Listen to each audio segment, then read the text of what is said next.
Want to keep your location a secret while still using your iPhone? Let's dive into how you can discreetly disable location sharing. First, unlock your iPhone and tap the Settings app. Scroll down until you find Privacy and Security and tap it. Now, tap Location Services at the top of the menu. This allows you to manage all your location-based information.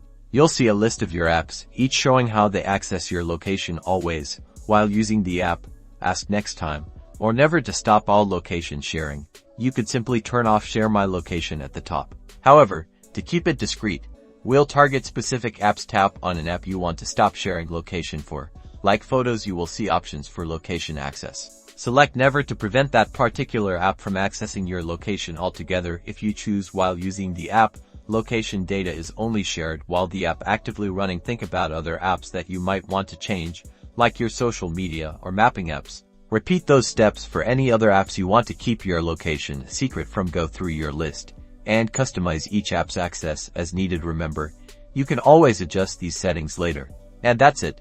You've successfully limited which apps can access your location data. For enhanced privacy, like this video and subscribe for more helpful iPhone tips. #PrivacyMatters #iPhone tips.